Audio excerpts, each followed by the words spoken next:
Greetings, everyone. Thanks for joining us for a chat with Tony Khan here today to discuss tomorrow night's Ring of Honor Death Before Dishonor pay-per-view from Esports Stadium Arlington in Arlington, Texas.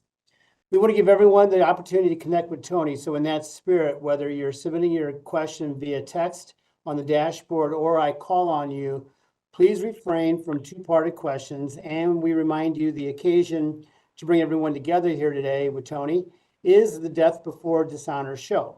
So that's it for the ground rules. I'm going to turn it over to Tony now for some opening thoughts, and then we're going to open the lines for your questions. Tony. Hey, everyone. Thank you, Jim. It's great to be here to talk Death Before Dishonor with all of you. I'm really excited for the weekend. Can't wait to go back to Arlington. I think we got something really cool there going at the Esports Stadium, and I look forward to hearing your questions. Thank you. All right, Tony, good to hear from you. So here we go. We're going to start with Andrew Bedala from Final Bell Media, and then on deck will be Jason Powell from Pro Wrestling Net. Andrew, you lead us off.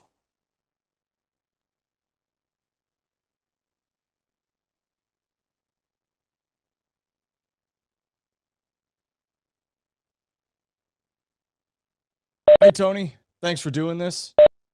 With last week's AEW Collision being sold out, and given the residency's success this far at the Esports Stadium in Arlington, would Ring of Honor consider exploring residencies for show tapings and live pay-per-views in the future? Thanks. It's a great question. I mean, this has been a really interesting experiment. We're really very happy with how it's gone so far. Really like the Esports Stadium and had a great debut there for AEW, and excited for tonight's episode of ROH, which features a lot of great content we shot there at the Esports Stadium. I think it's a great home for AEW and ROH, and I absolutely think we'd love to explore more shows here or in other unique and exciting venues. It's a very intimate experience, and it was great for the live show. The wrestlers really enjoyed it, and I think the live fans really enjoyed it. It was a great experience for everyone in Arlington, I think, and it did a great TV rating. We had great numbers. It was the highest rated episode of Collision in months, and it was a great week for AEW. We had the highest rating for Collision in over 2 months and the highest rating for Dynamite in over 3 weeks. And it's also a great home for ROH there. And I think we're going to see how the rest of this residency goes. But absolutely, this Path to All In series and the ROH shows we're doing in Arlington, I think so far it bodes really well for more shows here and more shows like this. Thanks, Drew. Thank you very much, Andrew. Jason Powell from Pro Wrestling Net is next, to be followed by Dominic D'Angelo from One True Sports. In unprotected chair shots to the head in pro wrestling lately, including one on last night's Dynamite show. And I know you've had Chris Nowinski in to deliver seminars about head trauma, and I'm sure you're aware of the damage of CTE, given your status as a member of an NFL ownership family. So what is your stance on unprotected chair shots? Is there something being done to gimmick these chairs that in your mind makes it okay? It's a great question. And it was a very nuanced question. There's a couple different things in there, and I think the nuance you added to it made it an even better series of questions. I don't necessarily want to get into pro wrestling, and I love that we analyze the mechanics of pro wrestling and the things going on. I do like to leave some of the art of this and some of the kayfabe of this in the wrestling. And I think that's the best way to do it. But I thought it was a great match. Everybody came out of it in great shape, all things considered. I mean, everyone's beat up bad, but to be honest, this is probably the least major injuries we've ever had coming out of a blood and guts match or one of these very brutal multi-man death matches.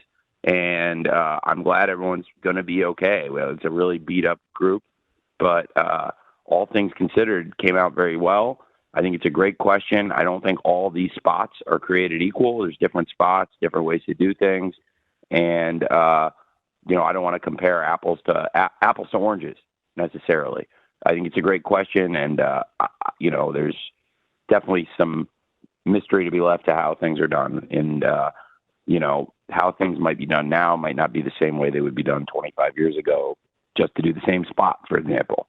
But I think it was a great nuanced question, and I appreciate you asking. Thanks, Jason. Thank you, Jason. Dominic D'Angelo from One True Sport is next, to be followed by Stephanie Chase from Stephanie Chase Wrestling. Dominic. Okay. Tony, you able to hear Hey, me all Dom. right? Hey, how are you, Yes, man? sir. Okay. Good, man. How are you? Good. Card looks great. It's a nice, tight little card. It looks really good with the matches. Mark Briscoe, Roderick Strong should be a lot of fun. Kind of the two wrestlers I wanted to talk about that have been on ROH before are the Von Erichs, and you having a residency in Texas right now and everything like that, and having them appear there. Curious what your status is with them and your relationship with Kevin Von Erich as well. I absolutely love working with Ross, Marshall, and Kevin. The Von Erich family are tremendous people, and it's an honor being in Arlington, Texas, being there around the Dallas-Fort Worth Metroplex, and that's their territory. It's an honor doing pro wrestling in the Von Erichs territory and having them give it their blessing and having Kevin be there and be a part of it. I really enjoy spending time with the Von Erichs. I love talking wrestling with Kevin. He's got a great mind for the wrestling business, and it's been really nice to have Kevin backstage. He's a great mentor to other wrestlers and a great person for us all to learn from, and he's really been having fun. The Von Erichs have gotten with some different people here in AEW. We've seen him teaming up with some of our great wrestlers in AEW and ROH, people like Orange Cassidy and Dustin Rhodes, and great to have the Von Erichs in Arlington with us as part of the shows we're doing. And I love working with Ross and Marshall in the ring and Kevin backstage or anytime he goes out there. It's a real treat for us. So definitely love working with the Von Erichs, especially in Texas. Thanks. Thank you, Dominic. Stephanie Chase from Stephanie Chase Wrestling is next. Samantha Shipman from the Daily DDT will follow Stephanie. Steph?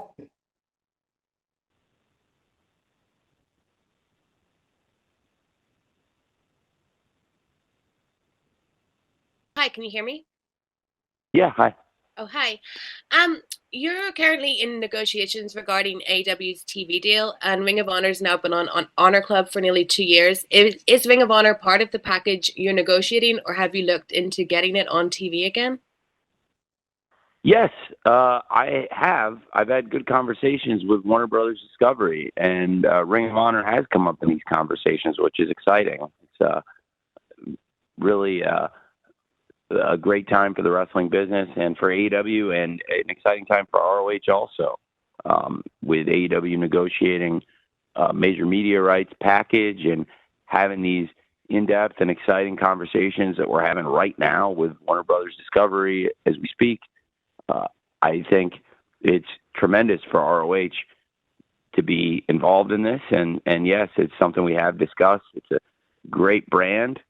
We produce great Ring of Honor content weekly, and the pay-per-view shows like this Death Before Dishonor, as well as a great library of historical content and trademarks and all kinds of IP opportunities. So yes, it's an active conversation now, and Ring of Honor is part of the bigger AEW discussions that we're having. It's a great question. Thanks, Steph. Thank you, Stephanie. Samantha Shipman from the Daily DDT is next, to be followed by Arunaville Ghoshal from Sportskeeda. Samantha?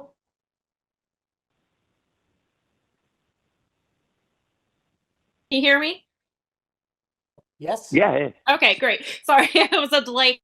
So I was curious because we see Death Before Dishonor is tomorrow night, and as of today, I know that we have an Honor Club episode coming up tonight. We have 5 matches announced for the main card, and typically by this time we have maybe 7 or 8 matches plus a 0 hour card.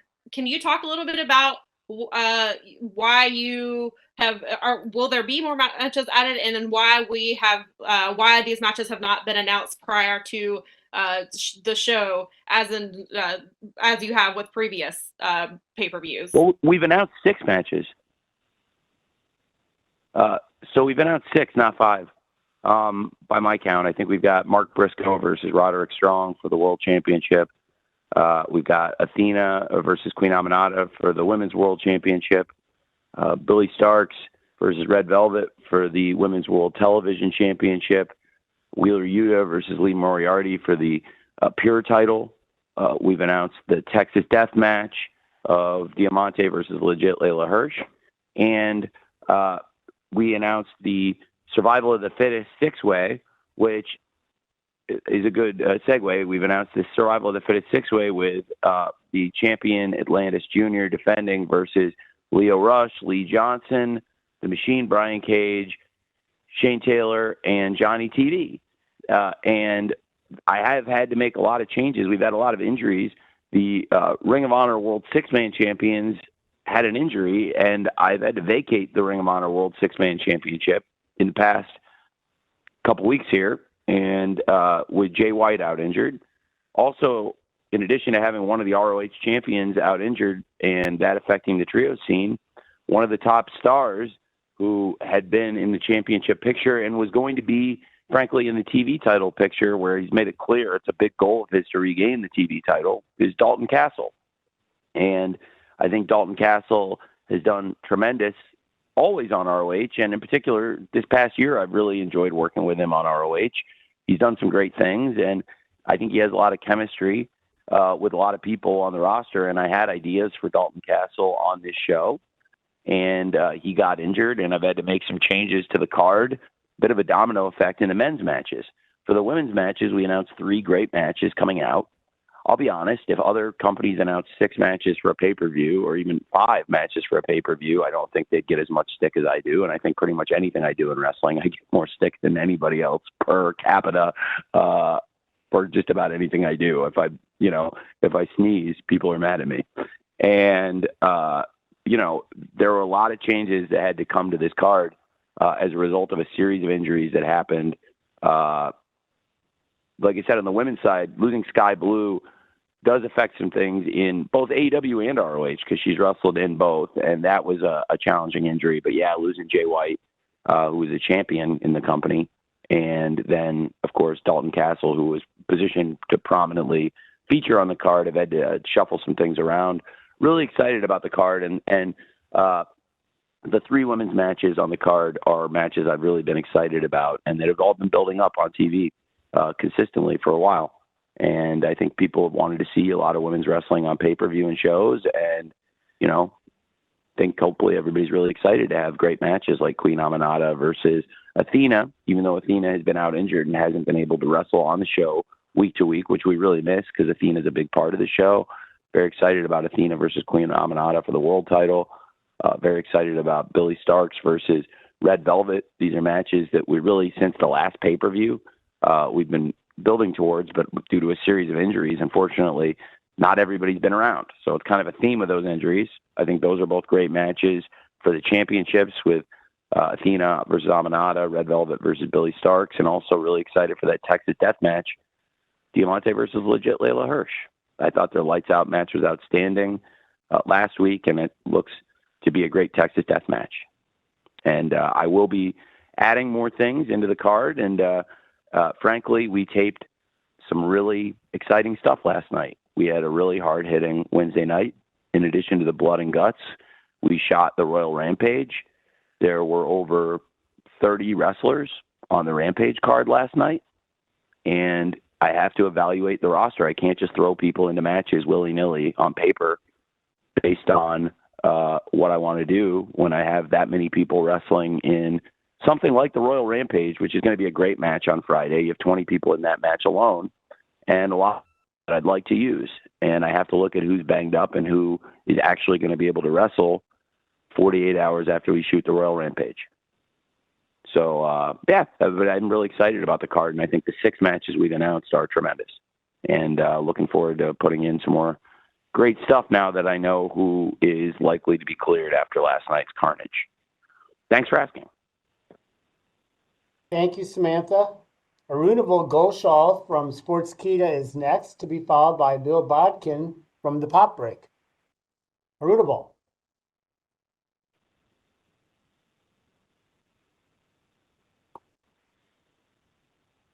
Audible? Hey, Hey, so I just wanted to know your thoughts on Mark Briscoe and his reign as the ROH World Champion. This is his first reign after all. So if you can share your thoughts. yes. Could you maybe ask your question one more time about Mark Briscoe? About my thoughts on you? You said my thoughts on Mark Briscoe. Your thoughts on his reign as champion, how it has Yeah. been stage and on screen. Oh yes. Well, I'm a huge fan of Mark Briscoe. It's whenever we have Mark Briscoe in AEW and in Ring of Honor, and across our shows, Mark Briscoe is one of our top stars. He had this amazing match on Blood and Guts last night and a great promo, too, that really helped bring the match and his team together, in my opinion. And I think the world of Mark Briscoe. It was here in ROH where I started working with Mark Briscoe, and it means a lot to me. It means a lot to me to have Mark Briscoe as the Ring of Honor World Champion. He's been a great World Tag Team Champion. He's been a great member of the Ring of Honor roster basically since the first show. He was at the first Ring of Honor show. He would have wrestled on it, but he was too young. And he's been a part of Ring of Honor, though, and been there since the very beginning. And Mark and his brother, I first met them in Texas, around Dallas, actually, over 2 years ago at the first Supercard of Honor. And that's when I got to start working with the Briscoes and never looked back. And I love working with Mark. I think he's a great champion, and I'm very excited about his match with Roderick Strong. There's a lot of history going back with Roderick Strong and the Briscoes, and now there's a lot of history that's been established here between the conglomeration and the Undisputed Kingdom. A lot of things happening in recent weeks between those groups, and I think Roderick Strong is a perfect match, a perfect main event match for Mark Briscoe as the Ring of Honor World Champion. I think either one of them, Roderick Strong or Mark Briscoe, they're both great candidates to be a world champion here. They both have great history in ROH and with each other. And frankly, the last place I ever saw Jay Briscoe was in Arlington, Texas. And I think of it every time I'm there now. And I carry several different photos of Jay Briscoe in my wallet. I think about him all the time. He's a great guy and a great wrestler, maybe the best I've ever worked with.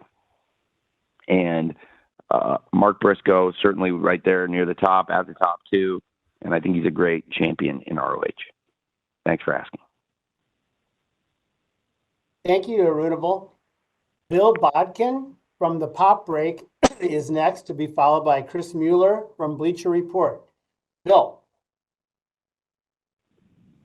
Can you hear me? Yes, Hello? we can. Okay, great. Tony, recently on an interview, you listed off some of your favorite AEW matches.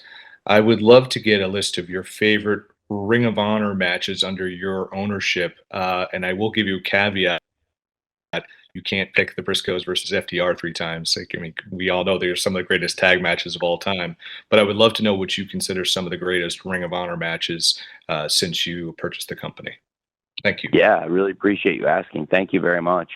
Well, first of all, I would put the whole trilogy at the top, at Briscoes versus FTR. They've been great matches, Briscoes versus FTR, the trilogy, the first match in Garland, Texas, and then the second match at Death Before Dishonor a couple years ago in Massachusetts. And then the final, the dog collar match, coming out of that 2 out of 3 falls match. We had the dog collar match in Arlington. I think those would certainly be around the top 3. So many great matches with Athena as Women's World Champion. So many great matches with Athena.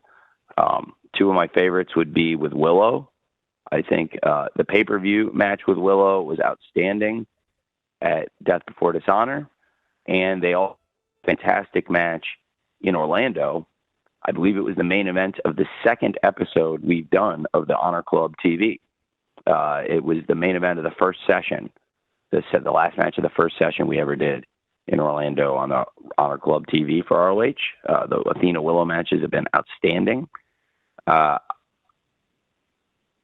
those would be some of my favorites. I think the Kingdom Top Flight matches, they had a great match in Arlington on the 0 Hour, and then Fight Without Honor in Orlando. I think those have been outstanding. Gosh, so many great matches here to choose from. But those would definitely be some of my favorite ones.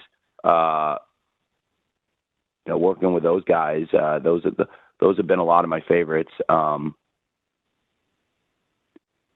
Chris Jericho versus Claudio, the Ocho, really enjoyed that. Even though it was an ROH title match on Dynamite, I thought Jericho's matches with Ishii and Bandito were outstanding during that Ocho run. Really great matches. Claudio versus Eddie Kingston, outstanding matches. Their match in Los Angeles, I thought was excellent. So many great things in ROH. We have great champions, great world champions now with Mark Briscoe and Athena defending their titles. And certainly those two have been involved in a lot of the best matches I've ever seen. And definitely here in ROH, some of the best matches we've had. Thank you for asking.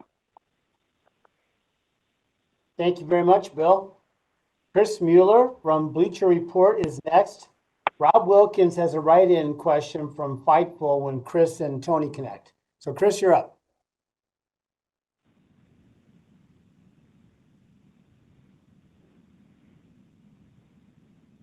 Hey, can you hear me? Yes, we can. All right, great. So, Tony, you had mentioned earlier about Jay White's injury, unfortunately forcing you to strip the titles off the Bang Bang Gang. But in Ring of Honor, we've seen a couple of champions have extended periods of time injured without having to relinquish their title. I was wondering if you could go into what factors you use to decide whether an injured champion will just continue to hold their title or if it's going to be stripped and a new champion will be crowned. A lot of times it depends on the prognosis. It's a great question. A good example is Wheeler Yuta with a concussion. It's a very unpredictable injury. We didn't know when he was going to come back. He got injured in January against Eddie Kingston in Daly's place and was out several months. And at one point, it seemed like he might come back sooner, but that was a long time to be out. And he was very banged up and needed the time. He's a tough guy, Wheeler Yuta, very tough guy. And he did the right thing. He had concussion symptoms and sat out.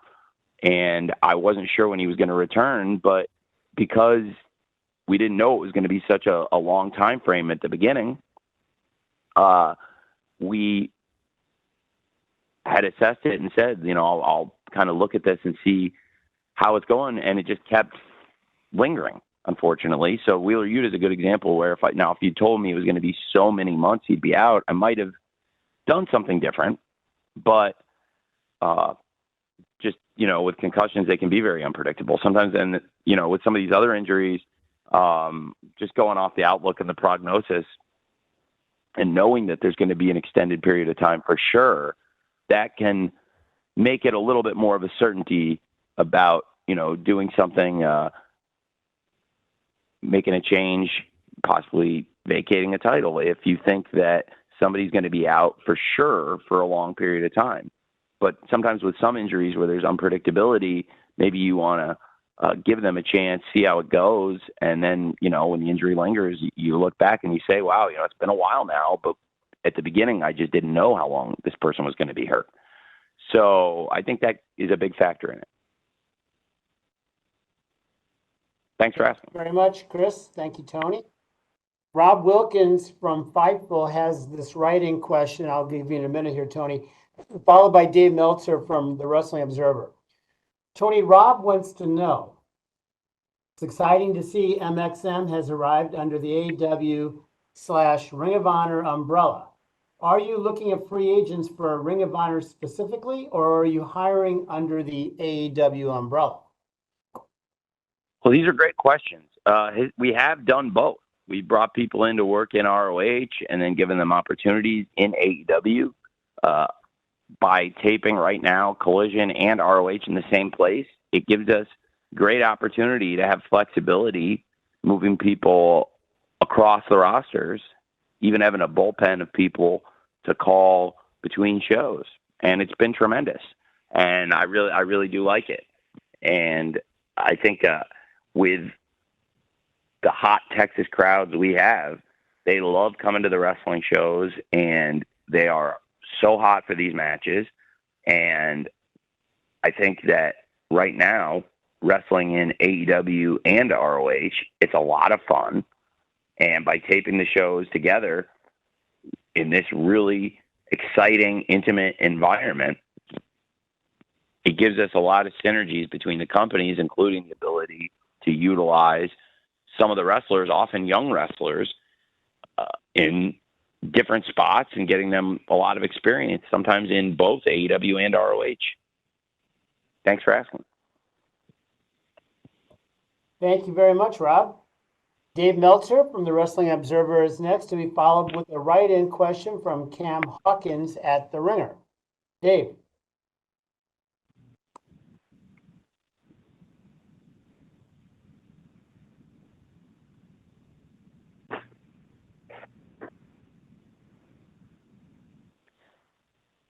Dave? Hey, Dave, are you there?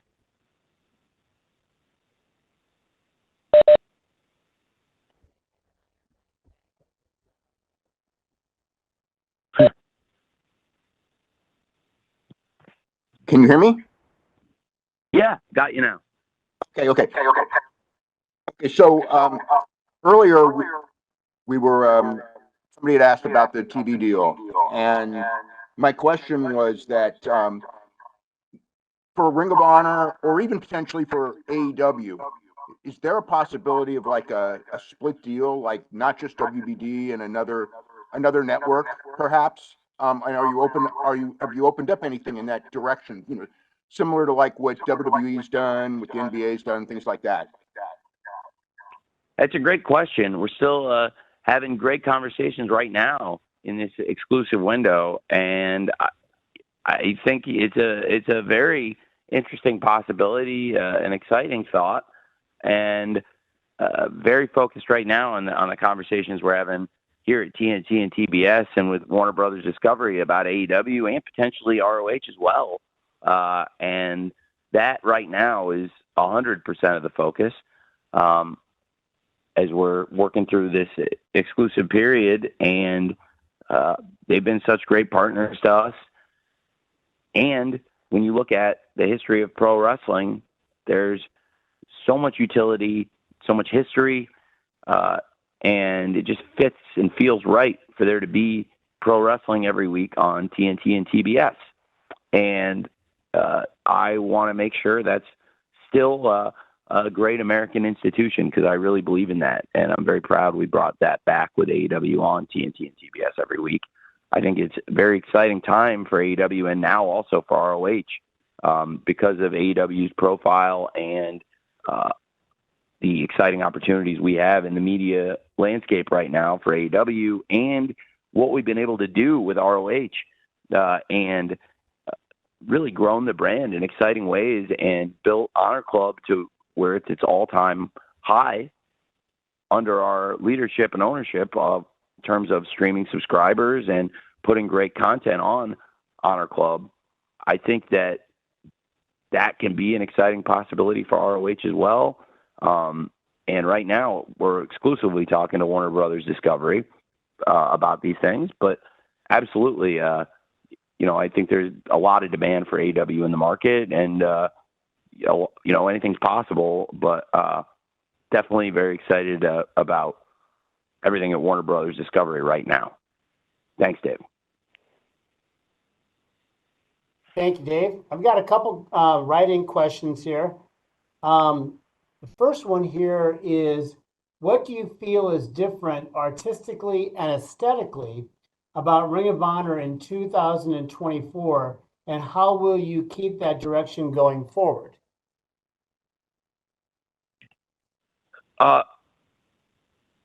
Jim, one more time. Can you mind ask me again? I just want to make sure I understand the question about the direction going. What was the first part of that?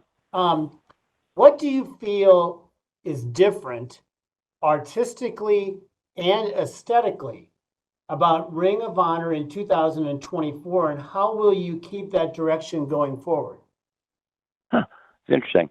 Well, there's a lot of things. I think we've really hit on a great formula, not only in 2024, but of doing exciting pay-per-view shows, having really a top roster, and putting on consistently, I think Supercard, Death Before Dishonor, Final Battle, year in, year out. These have been great shows. I mean, I think almost every big ROH show we've done has been excellent, and it fits in the theme of the great AEW pay-per-views we've done. Consistently between AEW and ROH, that the big shows will always deliver. And I think there's some really exciting stuff on our weekly TV. To me, a big aesthetic change that we made and an interesting opportunity is what we're doing in Arlington right now at the Esports Stadium. And we're going to continue to fine tune that and try to make that a perfect home. But it's been very well received, and I think people are going to really like tonight's ROH TV and the matches we filmed in Arlington. And there's some other content in there filmed outside Arlington as well. But I think in general, what we filmed in Arlington, and that it's tremendous.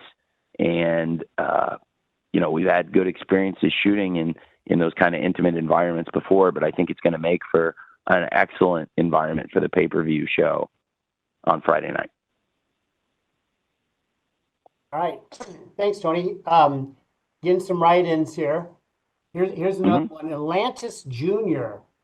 capturing the ROH World Television Championship aligns well with this Arlington residency, which is seemingly placing an emphasis on lucha wrestling. Can you talk about the decision to use this residency as a way to feature more stars from CMLL, as well as debut AEW's newest talent, Hologram? Yes, I absolutely can. I love Lucha Libre. I'm a huge fan of Lucha, and I think that in Texas, there's a lot of Lucha Libre fans as well. And we've got this great group of Lucha stars. I think it makes so much sense to bring that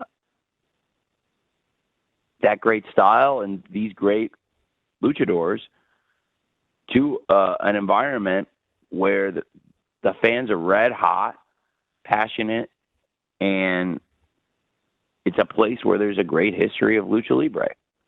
So it's definitely a concerted effort. It's by design to bring some top luchadors into AEW, into ROH, and have these great matches there in Arlington at the Esports Stadium. And we're going to continue doing that. It's definitely something we believe in. It's been a great partnership recently with CMLL and bringing in some of their top stars, as well as having a lot of our top stars go to Arena Mexico. And recently, Willow Nightingale became the CMLL Women's Champion. And we want to continue expanding and developing that great partnership. I'm very blessed to have an excellent relationship with Mr. Salvador Lutheroth and the great people that run CMLL. All right. Thank you for that. We got at least one more write-in here. I'm just going to get all these write-ins rolling here, if you don't mind. ROH was listed as one of the promotions competing at the upcoming Wrestle Dynasty pay-per-view at the Tokyo Dome at the beginning of 2025. Are you working to make ROH's representation more clear-cut from AEW's on that pay-per-view over the next 5 months? So let me make sure you mind asking me that again? Sure. Ring of Honor was listed as one of the promotions competing at the upcoming Wrestle Dynasty pay-per-view at the Tokyo Dome at the beginning of 2025. So the question is, are you working to make Ring of Honor's representation more clear-cut, more of a separation from AEW's on that pay-per-view over the next that's coming up in 5 months? Well, it's a great question. I suspect a lot of the top stars from AEW and ROH are going to be participating. It's still a while away. And I will be definitely sending a lot of great wrestlers and highly likely champions from AEW and ROH. It remains to be seen in 2025 who the champions will be in AEW and ROH. But I am absolutely committed to New Japan Pro Wrestling, that we will be sending top stars, and that includes great wrestlers from AEW and great wrestlers from ROH. And it's definitely a great partnership with New Japan, and you'll see top stars from New Japan Pro Wrestling, CMLL, AEW, and ROH. And we'll see as we get closer to the new year and that event in January, where we are and who the champions are in AEW and ROH at that point. Thank you. Okay, more write-ins. This is the write-in day. Kyler Wilson from Dan Patrick's School of Sportscasting at Full Sail University. Tyler would like to know, when bringing on local indie talent onto the show to have a match with AEW Ring of Honor wrestlers, what is considered in giving them that opportunity? Well, it's a great question. A lot of things. So, and just to make sure I understand that write-in question, Jim, can you ask me that one more time? I just want to make sure I understand that. What Tyler wants to know is, like, when you're bringing indie talent in to face off against AEW talent or Ring of Honor talent, what sort of goes into those considerations you're thinking? What kind of criteria do they need to hit? Great. Okay, I'm glad I double checked. I think that helps a lot. So yes, I think the criteria depends on the spot. You know, we first of all bring in a lot of indie talent, unsigned talent. You know, give people opportunities, and sometimes it can be in a featured role because we really want to get a look at that person and have heard good things. Other times we need people to come to the shows, you know, and there are spots to be filled. Either way, it's a great opportunity, whether we're there to look at you specifically or whether, you know, you're there to be a part of the show and you happen to get that opportunity. Either way, it's a great opportunity and people have to make the most of them. I think, you know, when you bring in an independent wrestler and give them an opportunity on television to showcase them, it's a bigger, more unique opportunity than using somebody possibly in a dark match, but they're all great chances that can lead to exciting things. And everyone wants to wrestle on TV and pay-per-views. And, you know, I think a lot of wrestlers have common goals like that, but there are a lot of different ways to break into the wrestling business. And we're looking for all different roles to be filled, but filling a role well or doing a great job, you know, showing something, showing some kind of ability. It doesn't always have to be athletic ability. There are all kinds of different abilities, and showing off different abilities in the ring, backstage, wherever you do it, that impresses myself or the people that work with me and helps somebody make so there's a lot of ways to get your foot in the door. So we're looking for all different things, and, you know, somebody coming in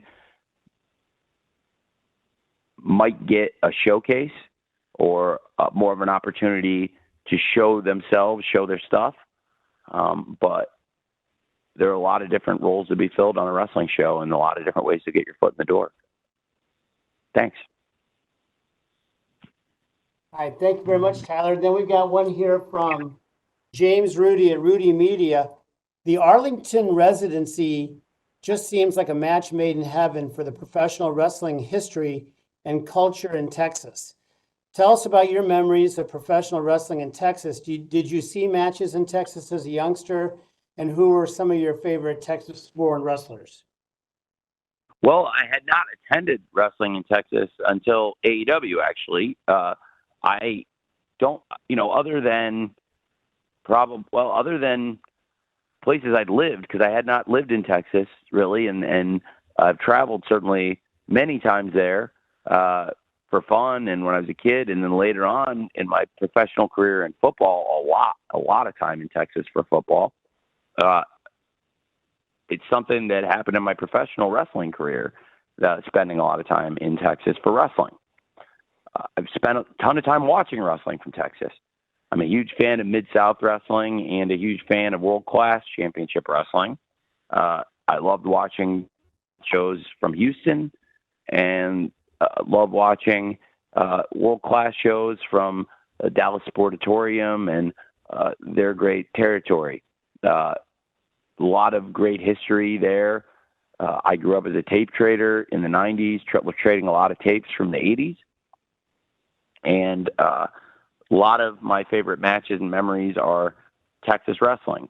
And in particular around Dallas, obviously I mentioned earlier on the call, being a fan of World Class and the Von Erichs. It's a real privilege to be able to work with Kevin Von Erich, Ross and Marshall. Kevin and his brothers put on some of the greatest matches ever there around Dallas. And I love watching the Von Erichs against the Freebirds, Gino Hernandez and Chris Adams, and really enjoy the Fantastics versus the Midnight Express, and so many of the great matches and memories of World Class. Of course, Fantastics, Midnight Express, and so many others, big part of Mid-South wrestling and a great wrestling tradition there. And that, of course, carried into Houston and the whole Mid-South area, which is some of my favorite stuff as well. And then in recent years, we've been doing a lot of our shows, AEW and ROH, in Texas. And most of my favorite wrestling memories in Texas are those shows. And winter is coming. So many great matches, including Bryan Danielson versus Hangman Page, 1 hour draw. Winter is coming about 2.5 years ago. Crazy how time flies. Have really enjoyed doing those shows in Texas. And then also the Ring of Honor pay-per-view shows we've done around Dallas, in Garland and now in Arlington as well. And I mentioned before the Ring of Honor World Tag Team Championship matches, the Briscoes versus FTR. The first and last of the trilogy were around Dallas, and those are definitely some of my favorite wrestling memories in particular. And, like I said, it was the last pay-per-view of 22, Final Battle 22 in Arlington. That was the last time for a lot of us, including myself, that we ever saw Jay Briscoe. So it brings some great memories of Jay when we come to Arlington anytime. Thanks for asking. Yeah, we've got one more write-in, and then after that, we're going to go to Brandon Thurston from WrestleNomics. The next write-in here is from Party Pod, asking just generally, Tony, your thoughts. 2 years ago in March of 22, you announced the acquisition of Ring of Honor. Your memories and your pride now that you're 2 years plus in. Well, it's been amazing. It's a couple years in, very amazing. It doesn't feel like 2 years have flown by, but really incredible where we're at for AEW and ROH. It's a really exciting time in the media landscape, a huge opportunity for our promotions and for ROH. I think to have some great champions and championship matches and rivalries showcased on this event, it speaks really highly of Ring of Honor. When I acquired the company, they had an uncertain future a few years ago, and I believe now some of the best champions in wrestling and some of the best matches and moments in wrestling in recent years have come from ROH, and it's been an amazing revival of a great company with a great history. And I love that, and I'm very proud of what we've been able to do this years. Thank you. Thank you, Tony. Thank you. We have Brandon Thurston from WrestleNomics will be next, followed by Brian Zillum from PW Torch. Brandon. I was wondering if you could tell us if there's any truth to the report that there's an agreement in principle between AEW and WBD for a TV renewal. Well, we're having great talks. It's still in conversation, so I think that would be premature to say that we're all set and done, because that's still what we're working on. So having great talks, including today, and have had some great meetings with the executive team, Mr. Zasloff, Kathleen Finch, Bruce Campbell, and the great people at Warner Brothers Discovery. They've put a lot of time in and had a lot of great meetings and conversations. So it's still something we're all working on together. So yeah, I think it would be premature to say that for sure, but also important to note that it's a very good ongoing dialogue that we're having. Thanks, Brandon. Okay, and we're going to wrap up here probably with Brian Zillum from PW Torch. We may have a couple more write-ins here, actually, Tony, but Brian, you're up next. Hey, Jim, can I tell you something? Yes, sir. Or Brian, it's interesting. I don't usually do this, but since Brandon brought it up and asked, I had a major member of the wrestling media mention to me yesterday, WWE is telling people that, and I don't know why WWE is telling people about our media rights deal. I don't really know what it's any of their business. I don't really understand why WWE PR calls people and talks about my business. WWE PR is telling people that the deal is done, and that the deal is done at the same level that it was going to be our previous deal. That's not the case. I don't know why WWE PR and why major wrestling media members who are very credible and have never lied to me are, I don't know why they're telling people that. It's none of their business. I think WWE PR really gets involved in a lot of things they shouldn't get involved in. And I can tell you that is very untrue, because when we make a deal for AEW, it's going to be a great deal with a big increase over what we've been doing. We're in a really good position. We've been doing great business here despite what they're trying to do to us. Thanks. You got it, Tony. Thank you for making that point. And with that, we will close with Brian Zillum from PW Torch. Brian, you're up. Hey, Tony, how are you? Hey, great, Brian. Good to talk to you, sir. Good to talk to you as well. Thanks for your time today. Tony, I wanted to ask, with AEW doing the Path to All In up until August 17th, has there been any concern regarding fan fatigue? Obviously, you're running a lot of shows, including ROH taping. Has there been any thought or intrigue about maybe getting any other local businesses around the area to help you move tickets, whether that be the Texas Rangers or you've got venues like the Six Flags and even the Dallas Cowboys at all to help you out? Well, it's a great question. We have great people around us. Absolutely. I mean, right now we're having very good success, and right now it looks like a lot of people want to be at these shows. And after people saw the venue and how much fun it was on TV, we've had great ticket sales and movement. And there's a lot of partners here in the area to work with. One thing that works in our favor big time is these hot crowds. I mean, talk about a great natural resource. The red hot Texas wrestling fans, to be able to tap into these people. Absolutely. You couldn't ask for a better group of people to come week in, week out to wrestling shows.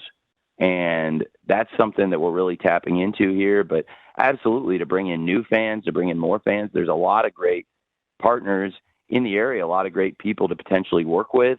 I have so much respect for the great people at Six Flags. I really like them.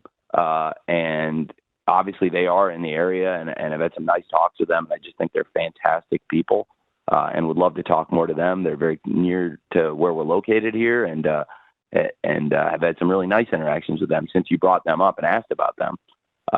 And of course, you mentioned the great ball clubs around the area, Texas Rangers, a great client of True Media Networks, my analytics business, right now working with so many great major league clubs and media partners, including the Texas Rangers and the Dallas Cowboys, who are also our partners in the National Football League and my really good family friends.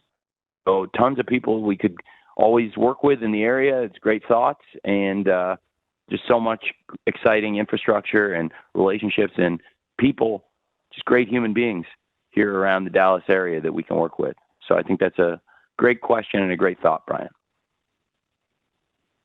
Okay, thank you, Brian, and thank you, everybody here. I thought we'd give a little time here toward the end, Tony, with so much ahead in your life and career with not only the pay-per-view tomorrow night, but you got Premier League starting, the NFL is around the corner. So if you didn't mind, I thought I'd just give you a few extra minutes here just to kind of, share your thoughts on all things in your universe. Well, thank you, Jim. It's a really exciting time. I think we've had some good talks and some great questions today. It's a lot of excitement and interest around the AEW media rights, and it's a very exciting time for AEW and also for ROH, as we said. Like Jim said, it's an exciting and busy time in my life. It's kind of a year-round grind in pro wrestling.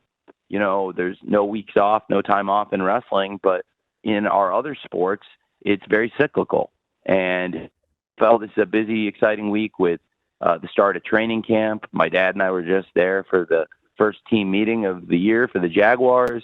We have great leadership there. Doug Peterson, very exciting time getting contract extensions done there with a lot of our top players. Very exciting time for Fulham now in the transfer window, doing some exciting business and working on some things I'm really, really excited about at Fulham on the pitch.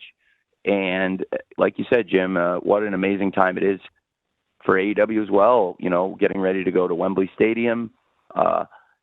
So excited to go back to London and have AEW All In. And first and foremost, of course, we have this Path to All In series in Arlington, and ROH are the great TV tapings we're going to have, and Death Before Dishonor this weekend. I think this is going to be a fantastic weekend of wrestling. We have so much stuff planned in and around Arlington this weekend. Really looking forward to ROH Death Before Dishonor. Again, I'd be remiss if I didn't mention, for a lot of us, when we go to Arlington, a lot of us think this is the last place we ever saw Jay Briscoe. And when I first started doing ROH, it was also around Dallas. It wasn't in Arlington, it was in Garland, but it was close by. And there on the Dallas Metroplex, I have a lot of great memories, and that's where, I first met Mark and Jay Briscoe, and then, like I said, it was the last time I ever saw Jay Briscoe. And I think in his memory, I would love to have a great Death Before Dishonor show, and so much of what we do is dedicated to his family, his memory, and I expect great matches tomorrow, top to bottom. I think Athena, the women's world champion, going against Queen Aminata. It's such an exciting match. Very excited about Athena's protege, Billy Starks, making her first ever pay-per-view defense of the Ring of Honor Women's World TV Championship. In fact, it is the first defense on pay-per-view ever of the title since it was launched. And what a great challenger, Red Velvet, somebody who in that TV title tournament had an amazing showing, some great matches. One of those matches was against legit Layla Hirsch, and what a rivalry she's built with Diamante. I think that's going to be an outstanding Texas death match following the great Lights Out match last week. And man, speaking of Mark Briscoe and his family and the history, you got to talk about Roderick Strong, and talking about Ring of Honor and the great history of this company. You got to talk about Roderick Strong. He's one of the greatest wrestlers we've ever had in AEW, and he's also one of the greatest stars in the history of ROH. He's got a lot of history with the Briscoe family, and that's going to be an amazing world title fight. So much great stuff on the show. I really appreciate all of you giving me the opportunity to talk about what we're doing in ROH and in AEW, and everything going into Death Before Dishonor and Collision and this big weekend in Arlington. Thanks to all of you in the wrestling media for being here. I know I've said it before, but I really do mean it. Without your coverage and all of you taking the time to write the stories and cover the wrestling business and the wrestling shows, you make it possible for the fans to stay on top of the industry. And I know all of you work basically year round also. There's no time off for you either, for the most part. And I appreciate you. Thanks for covering our show. And it was nice talking to so many of you today. For those of you that are going to be in Arlington, I hope to see you there. And I'll try to answer everybody's questions in person also. And if you didn't get a question in today for any reason, hopefully I'll get a chance to answer your question in Arlington in person, and I promise I'll do my best. Thanks for being here, and Jim, thank you for moderating. It was great. Of course, my honor. And with that, thanks everyone. Our time with Tony always goes by fast. Today was no exception. So be looking for the audio file that we'll be sharing shortly. And on behalf of Tony and everyone at Ring of Honor and AEW, we thank you for attending today. We're grateful for your faithful coverage, as Tony noted. And we hope to see you in person tomorrow night in Arlington, Texas. Best wishes, everyone. Bye.